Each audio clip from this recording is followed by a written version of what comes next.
What up, everybody? It's your boy Alex P, King of Sin City, Mr. 702, the GOAT, the CEO and voice of Las Vegas, Nevada. And this is King of Vegas Podcast, season number 2, episode number 3. Baby, I got a co-host today. I got my co-host Lucy today. Ha ha ha! Lucy, say what up to the camera, bitch. Ha ha ha ha! I'm super excited today. You guys already know I got my drink ready. We got the pink lemonade.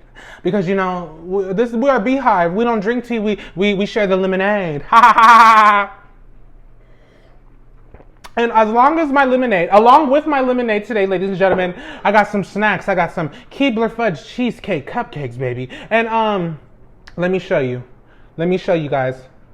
Baby, stop playing with me! If you guys want to learn how to make these, it's super, super easy. All you gotta do is comment, rate, and subscribe to my to the cooking show that I produce, direct, shoot, and edit. Cooking with Gracie Love. Shout out to my baby Gracie Love, baby. Now this is what the show is about, baby. We show you guys some quick, fix, easy recipes, and then you just make it at home. And now look, baby, now they're on this podcast. It's a crossover. It's a crossover. Ha ha ha ha ha. Let me take a little bite for y'all. Period, bitch. Y'all like the new setup, bitch? We usually record right here. Ha ha ha ha ha. But today we not, bitch. Somebody pissed me off. The office done pissed me the fuck off today, y'all. Let me show y'all this motherfucking cupcake cookie, bitch. Oh, yes, bitch. Look, I'm gonna take a bite. Add cooking with Gracie Love.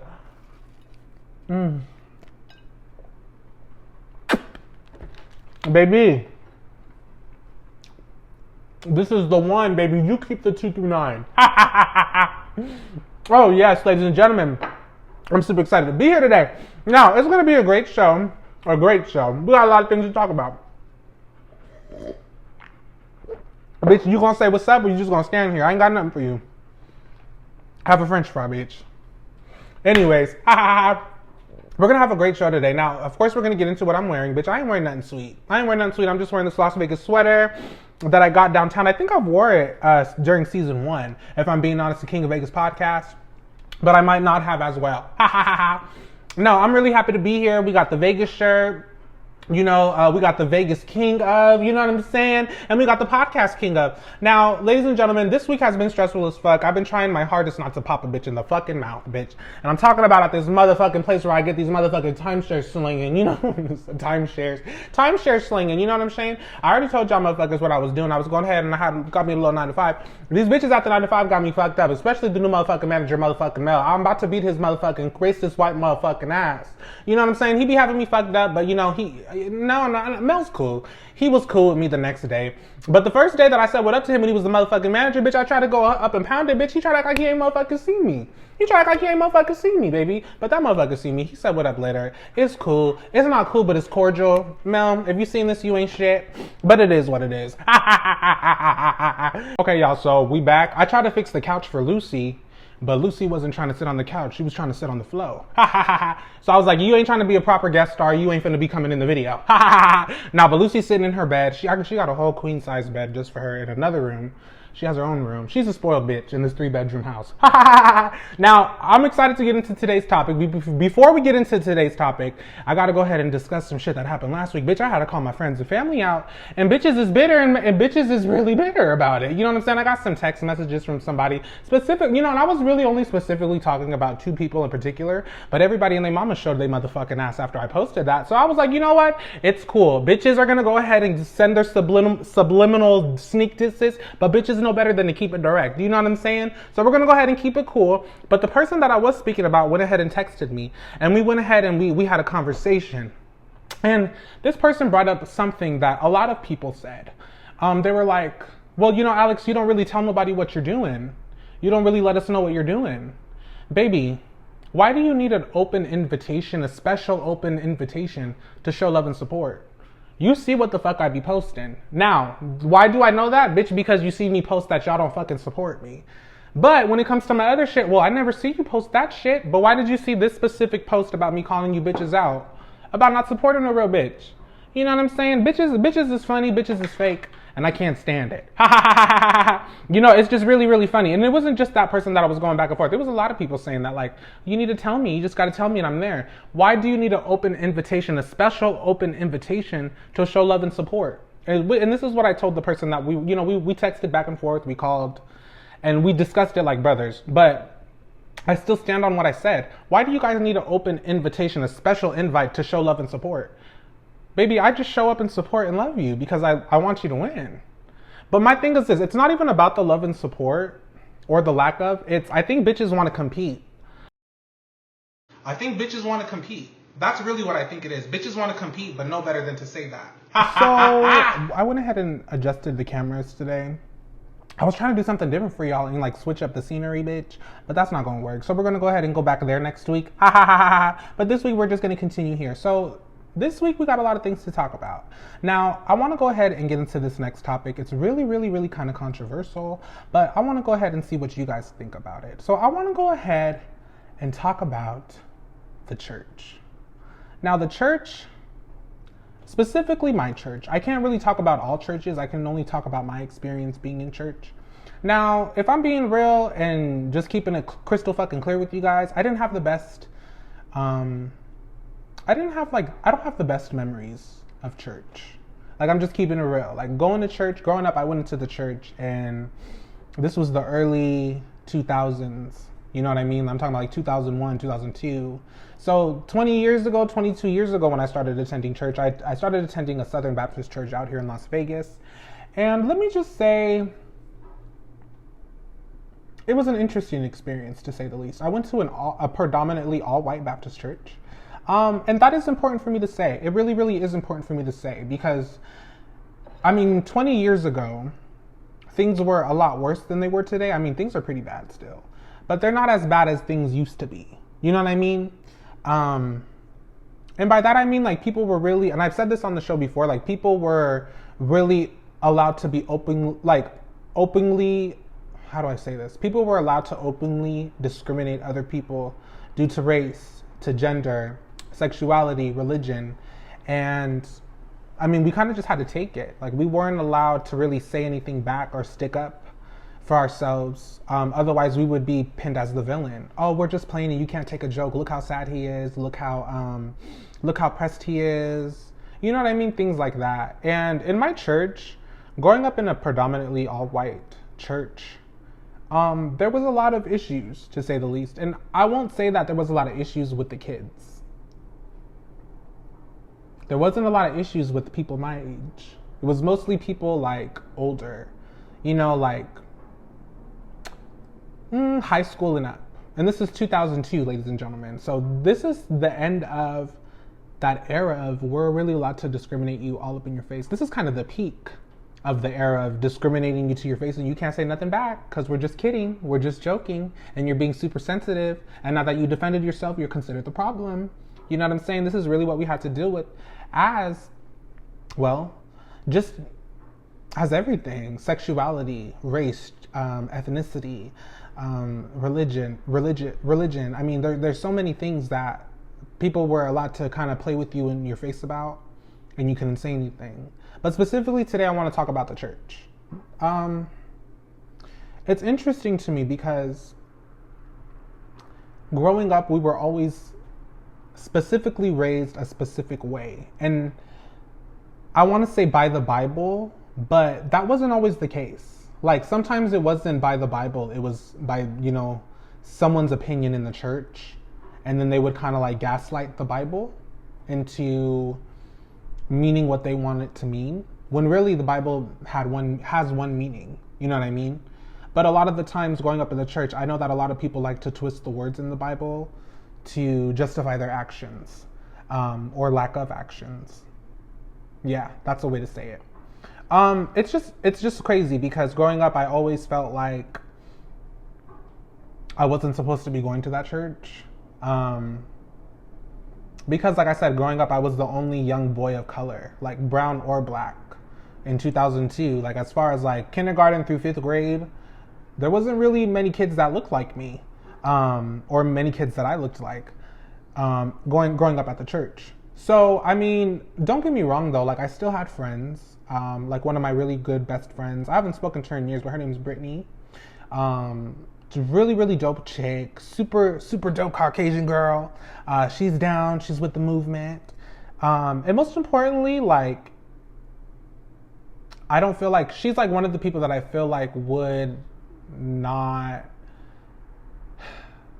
I don't want to say she wouldn't allow things to happen to me, but like, she definitely wasn't one of those people that like, if somebody tried to play in my face about, I don't know, like my skin color or my sexuality, she definitely was like, bitch, you're weird. Like, why are you talking about that? You know what I mean? Yeah, like Brittany really wouldn't,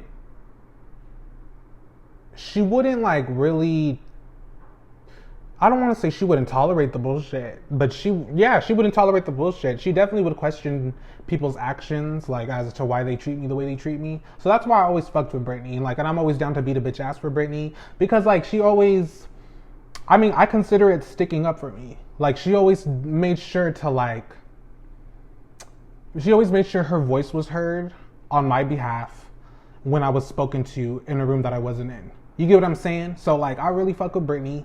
I always, you know, I had older friends growing up, like people that were in their mid-20s and older, like my homegirl Nicole Dixon. She always showed me so much love and respect. This one woman, Princess Erica, I called her Erica. Erica, she's fucking amazing. She's always loved me for me no matter what. Like, even though she's always known I've been a little tutti frutti, ha ha ha. She never like held it against me, and she just always was like so open with me, with her arms, and just always showed me love. And I always knew that like she truly, genuinely loved me for me. Like I didn't have to do anything for her. She would take me to the movies as a teenager. She would take me out to eat. She's incredible, and I love her so much for just being there for me growing up. And I'm talking about when I was a kid, throughout my teens. Like she's always had nothing but love and support for me. And I got to show her respect. There was a lot of adults too, you know. I mean, like my Bible study teachers, the majority of them were, you know, pretty cool. You know what I mean? I never really had issues with any of them. A couple of them were openly racist and would be like, you know, honey, I'm kind of racist, you know, but you guys are teaching me not to be, which was kind of weird. But, you know, growing up, understanding that as an adult, that was completely unacceptable to say. And she shouldn't have been, ooh, baby, these bangs is thin. That she shouldn't have been talking about that. She shouldn't have been saying that or having that type of, anybody that can say that out in the open shouldn't be teaching shit, let alone Bible study school. You know what I mean? So, I don't know, like, growing up, it was confusing because, like, these white people would talk about, you know, brown and black people, but, like, they would try to make it seem like they weren't speaking about me. And it was hard because I remember one time, one of my Bible study teachers said, like, you know, Mexican men, I don't like Mexican men because they hit their wives. And I'm a young Hispanic boy. I'm Mexican, brown Hispanic Mexican boy. And I remember her just saying that, and then me thinking to myself, like, if my dad doesn't hit my mom will beat the shit out of my daddy if he raises a hand at her. You know what I mean? Like, it was just confusing. It was confusing as fuck growing up and being around in an environment where people were allowed to kind of really just stereotype and disrespect and discriminate you to your face. And this was supposed to be church. We're supposed to be loving each other, accepting each other as we are, not judging nobody. But you know how it goes in the church, y'all. And like I said, I remember expressing growing up that I wasn't comfortable in my church because there was a lot of white people. And there was not a lot of people that looked like me. And I remember people would speak to me as if I was wrong for thinking that way. I remember somebody very, very, very, very, very, very, very, very important at the time. Before my mother became the choir director, they were the choir director. We had a discussion about this, and they asked me, they were like, they're super, super important now in the church. Like, super important. Super important. I remember this person asked me, they asked me, why don't you like to go out with the teenagers and do, you know, like do the, we called it the youth, was the teenagers. Why don't you go to the youth night, the youth movie nights? Why don't you go to the youth sleepovers? You know, things like that. So I remember being asked this. And I remember my response. My response was, you know, I'm very comfortable being the only young man of color here. You know, every time I go, it's just a room full of white people, and it's kind of uncomfortable for me. Immediately, this man immediately, stop. No, he dismisses what I'm saying to him. Absolutely not. No, you're not gonna speak about this church in that type of manner. This is not that type of church. We are not racist. We do not. And I'm like, I didn't I didn't even say any of that. I didn't say any of that. And I remember being 14 years old or 13 years old when this happened to me, and I remember just kind of laughing it off, like, like, yeah, whatever, you know what I mean? Um, I'm sure this person took it as, ha ha ha, yeah, you're right, let me stop bullshitting. But really, that laugh was, ha ha ha, another white folk that I can't, that won't allow someone to express the way they feel because it's going to make them feel like they're the villain. When I wasn't trying to villainize you at all. At all. Like, I was just telling you and showing you that, or not even showing you, I'm just telling you why I don't like being around these people all the time. Why I feel so uncomfortable being around these people all the time. You know what I'm saying?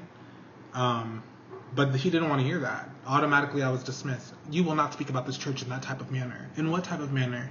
I'm just telling you that as a brown Hispanic queer boy, everyone knew I was queer, I just wasn't allowed to say, but everybody knew. As a young brown Hispanic queer boy, I was uncomfortable being around a whole bunch of white people. And this is like mid-2000s, 2006, 7, 8, 9, mid-late 2000s. Bitch, it's truly the peak of discriminating bitches to their face. And at this all-white Baptist church, I was not allowed to defend myself, or I was immediately the villain. And need not remind everybody, this is the same Immediately man the problem. that told me, this is how I knew this motherfucker was just being racist. This motherfucker told me, a non-bilingual, a no sabo, people would tell me, you're brown and you don't speak Spanish, you're not Hispanic. You know what I mean? Like, what? Bitches would tell me you a whole bunch of other things. But this man who tried to tell me, a man who don't even speak Spanish, I was being spoken Spanish too. Somebody was speaking to me in Spanish, and I won't say who they are because I'm not going to embarrass them, was speaking to me in Spanish because English is their second language, and they weren't comfortable speaking in English. They were telling me something about, do you want to go have cake in the back? Or there was lemonade or something in the back. And this man said, stop talking in Spanish in front of people, it's rude. Speak English, this is America. You need to stop speaking in Spanish to people, Alexander. Baby, I don't even speak Spanish. This man didn't want to hear it. The same motherfucker. You know what I'm saying? And it's interesting because my church is so hypocritical. So hypocritical. I'm sure every church is, but my church in particular. I've only been to my church, so I can only speak on my church. They're always talking about sexual sin. Sexual sin is so bad, this, and that. Yes, the Bible is very specific about sexual sin. But why are we only focusing on one type of sexual sin? Just homosexuality. That's the only type of sexual sin my church kind of focuses on. But when, these young boys and girls who are married, having babies before marriage, they be coming and they be celebrating their baptism as boyfriend and girlfriend living in the house, not married.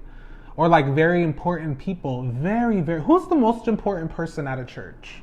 You tell me, the most important person at a church. Now imagine if there was two of those people. You think, who is the most important person at any type of church? Imagine if it was two of those people, and imagine if both of those person, one had a son, one had a daughter, and imagine if those two got married. Imagine if those two important peoples both had one had a son, one had a daughter. Imagine if they got married. Imagine if they got married and had a baby before marriage. Imagine if they had a baby before marriage and acted like it was a honeymoon baby. Imagine they got married and 7 months later the baby's born. Why don't we talk about that type of sexual sin? What about one of those two's very important people of the church? Their other child did the same thing. Had a baby before marriage and acted like it was a honeymoon baby.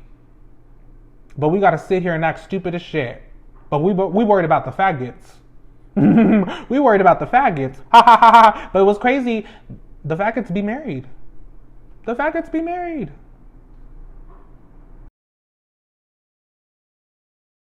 No. They be having a lot of, they be having a lot of sex that they shouldn't be having. I will say that. But they be married most of the time. They be married. Now, I'm not saying that that's correct, because the Bible says you shouldn't be gay. You shouldn't be. I'm not justifying. I'm just saying, bitches, they be married, having kids. But the two most important people, them kids is having babies, and we gotta act like they're honeymoon babies. We gotta act like we don't know. But you worried about my faggot ass. That don't make no fucking sense. That don't make no fucking sense. None. It's crazy. It's crazy. Very it's a crazy environment to to be a part of. Like, honestly, these people have no respect. No fucking respect. Now, I'm not gonna say everybody. I'm not gonna say every fucking body. And I won't even say it's the majority of everybody. It's a good 30% of the 100. But that 30%, baby, when 30% evil is in the house, baby, you feel all the evil. You do. You do. You know what I'm saying? When there's a whole bunch of light around, you'll notice the corners of darkness. They're very, very noticeable. And it kind of feels like it ruins it for everybody. You know what I'm saying? But I can't just say the church sucks, but the church is the fucking people. And the people suck. You know, I mean, I'm just speaking the truth. You know what I'm saying? I mean, growing up in this church, like, it was truly so many things. I remember one of the choir director before that threw a ball at my sister's face. Literally threw a dodgeball at her face. Grown-ass man. And said, because my sister used to box, said, oh, you almost took that as a boxer. You almost took that like a boxer. But you know what? People didn't like my pretty brown family. They didn't. These white people, you know, white people, they be spoiling like milk. You know, physically or emotionally. Like, and they spoil emotionally a lot faster than they do physically. You know what I'm saying? So that's why I kept around the cool white folks. You know what I'm saying? But there were some, you know, as time grew, there were a lot of black folks that started coming. But let me tell you, baby, they wasn't there for long. They saw the bullshit, they read the bullshit, and they knew it was bullshit. You know what I'm saying? It just is what it is. You know, I'm not like trying to throw shade or bad blood at the church, but y'all bitches had me fucked up growing up. You did. You really, really did. And I know a lot of people are saying, oh no, we were just following the Bible. But why do you specifically choose what to follow? Why do you choose which sin is okay to tolerate and which is not? Because like when very important people's mothers go outside and have a smoke, we're not supposed to condone that. And I'm not, that's my homegirl. So I'm not even saying I'm gonna go smoke outside with her. But I'm just saying though, like, that's acceptable. You know what I'm saying? Kids disrespecting their parents in the church, telling them to shut up, stop talking, checking them. Kids checking their parents. That's not obeying thy mother and father. But we turned a blind eye to that and focus on the sin that we're not doing. That's exactly what they do. It's crazy. This church thinks as long as we just call out the sin that we're not doing, we can seem perfect. And it's just so interesting and crazy to me that that's how a lot of those people at that fucking church think. You know what I'm saying? It's interesting. I could go on and on and on, baby. On and on and on about this shit. But I won't, because that's petty. Sweetheart, if I sat here and tried to tell you everything that went up in that motherfucking church, boy, I'd be here all day. I'd run out of film. You know what I'm saying? No, but seriously, thank you guys so much for tuning in today. It was like a stress relief type of show, baby. It was quick, but, you know, it was straight to the point. Bitches was feeling this. I was feeling this in my soul for months. But I wanted to go ahead and talk about it last season. But I didn't really want to get into it too quick. Like, I didn't want to, like, traumatize you and scare you. But, you know, I definitely am going to let you guys know a lot more about what's going on. I'm really, really excited and really happy that you guys were here today. I'm super excited. Today, in just a couple hours, 5 p.m. PST. In about 2.5 hours, we're going to do a live giveaway on King of Vegas Radio's IG Live. Now, I'm really, really, really, really, really excited. I'm giving away $300 Cash App, $100 to 3 people. I think I'm going to do drop your Cash App, 1 person call in, and then drop your Cash App again. I'm trying to just make it quick for you guys. I know you guys don't want to stay on the lives too long, but you know, if you like the lives, I love you. I'm really excited to give away that money today, so make sure you guys follow me at King Vegas Radio. If it's not 10/9, 5 p.m. PST, the episode, the giveaway over. If it's 10/10, the episode over. But thank you guys so much for tuning in. I'm super, super happy, super, super grateful. Make sure you guys follow me on all social media platforms, on my personal page at Mr. King of Sin City. Follow our podcast page at King of Vegas Podcast. If it's not King of Vegas Podcast, it's probably just King of Vegas Pod. And then follow my radio page at King Vegas Radio on all social media platforms. I'm really, really thankful, really, really excited to be here. I'm not gonna go with, I thought this setting was gonna be cute. I'm like, baby, let me go ahead and switch it up today. Baby, we're gonna go back on the couch. Next week, we're going back on the couch. Thank you guys so much for tuning in today. I love you so much. Make sure you guys stream, my freestyles. Freestyle Alex P, the mini mixtape on YouTube, especially exclusively on YouTube. And then, I mean, you can, stream the demo project. Listen while you wait, the demo, my little R&B tape. All unmixed, unmastered songs, all done in one take. It's exclusively on SoundCloud, so you guys can check that out. And then I got some new music coming out. I'm really, really excited for this new music. I'm excited to share it with you guys because I've been working on it, and I'm just excited. Thank you guys for tuning in today. I love you guys so much, and I'll see you guys next week, 2 p.m. PST, right here on King of Vegas Podcast YouTube channel. See you guys later.